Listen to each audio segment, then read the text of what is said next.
Hola y bienvenidos. Te saluda Deith 212. La vez pasada estuvimos viendo acerca de los encuentros hostiles con alienígenas.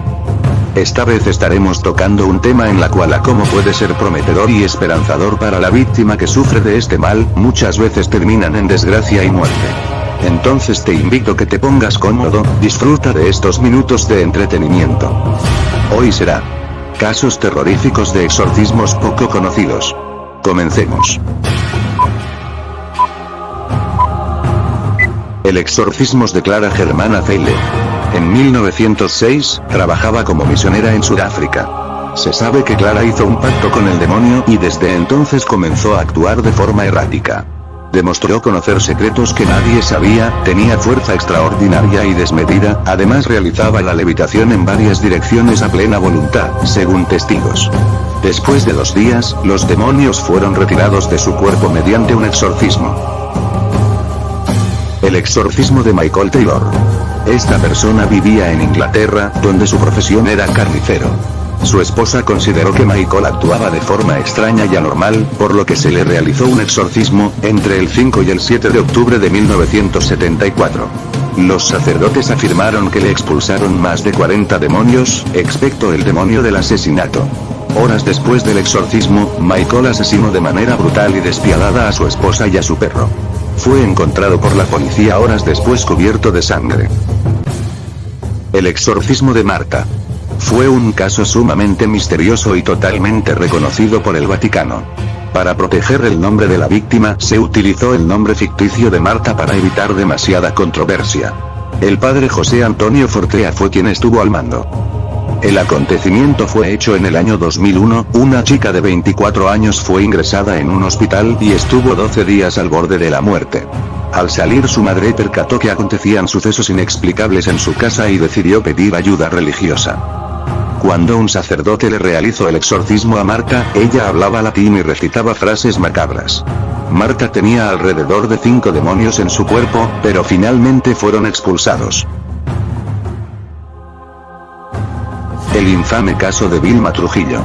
Su nombre, Vilma Trujillo García, falleció después de ser quemada en una hoguera. La fémina, de 25 años y madre de 2 hijos, luchó por su vida por un lapso de 24 horas envuelta en terrible agonía, en las que aguantó quemaduras de segundo y tercer grado que calcinaron el 80% de su cuerpo. Senos, muslos, una parte del rostro y la espalda quedaron carbonizados.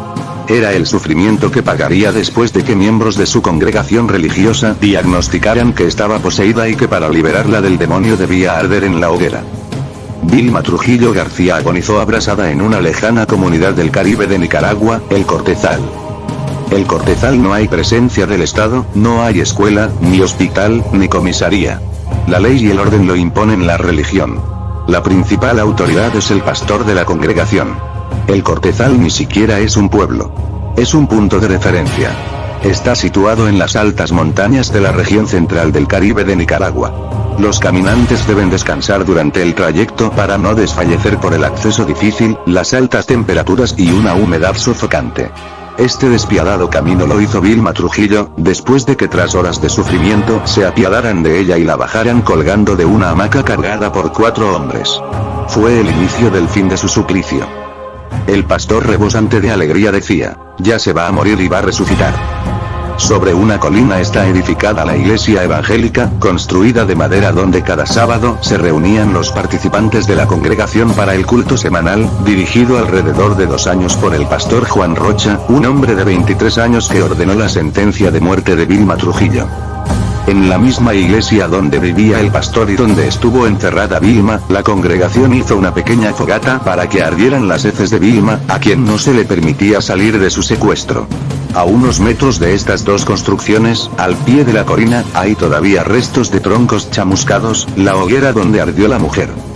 La tarde del 15 de febrero Juan Gregorio Rocha, pastor de la Iglesia Visión Celestial de las Asambleas de Dios, visitó a Vilma Trujillo García en casa de José Granados, cuñado de la joven.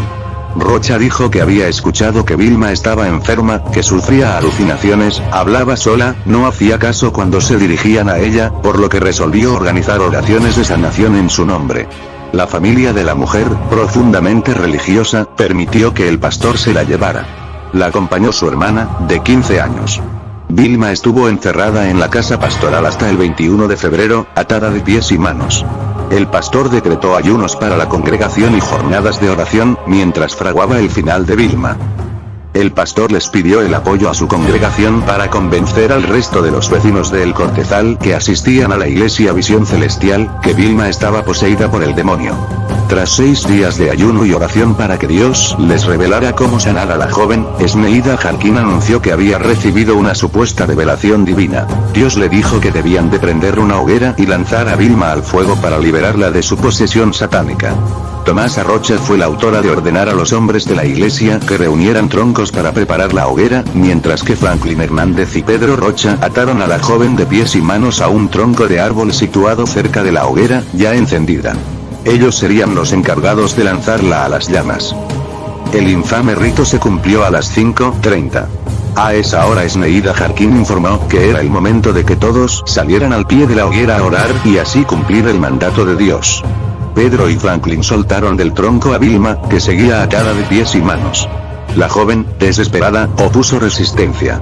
Los hombres la lanzaron a la hoguera y Vilma comenzó a arder. Sus gritos de desesperación llegaron hasta la iglesia, donde otros miembros de la congregación se mantenían orando, entre ellos la hermana menor del Vilma, a quien no permitían salir.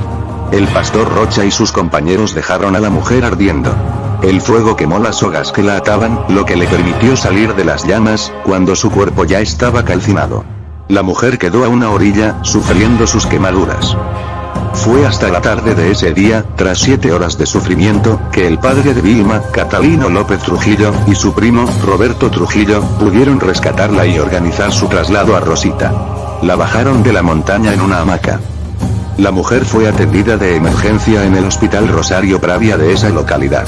El doctor David Sarabia Flores, director del hospital, cuenta las condiciones en las que llegó. Recibimos la paciente en condiciones graves, con quemaduras de segundo y tercer grado desde la cara, en la parte posterior a las orejas, en el tórax, el abdomen, los muslos y las piernas. Estas quemaduras se tipifican como no compatibles con la vida. Se le hizo un lavado quirúrgico, todos los exámenes, y la preparamos para trasladarla vía aérea hacia Managua, narra el médico. Las quemaduras son el tipo de dolores que menos son tolerados por el ser humano. Por la profundidad de las quemaduras y su extensión, estas eran insoportables para la paciente. Tuvimos que hacer uso de analgésicos bastante potentes, explica. El de Vilma Trujillo fue un viaje de suplicio, desde la montaña hasta tomar la avioneta a Managua. Su juventud y fuerza le permitieron aguantar el tormento. Murió en el capitalino Hospital Lenin Fonseca el 28 de febrero, a las 4:22 horas de la mañana. La policía de Rosita, apoyada por el ejército, llegó hasta El Cortezal y capturó a 12 personas. 5 de ellas siguen presas en Managua, a espera de ser juzgadas por secuestro y asesinato. Se trata del pastor Juan Rocha, sus 2 hermanos y sus 2 colaboradores más cercanos. El proceso se desarrolla con expectación nacional, mientras la familia de Vilma se mantiene escondida en las montañas que rodean Rosita, temerosos de represalias de sus viejos vecinos, los miembros de la congregación que condenaron a la hoguera a Vilma. Bueno, eso fue todo por hoy. Si mi contenido fue de tu agrado, te invito a que te suscribas, actives la campana y comparte el video a tus familiares y amigos, así me ayudas a crecer. Nos vemos pronto y saludos desde la distancia.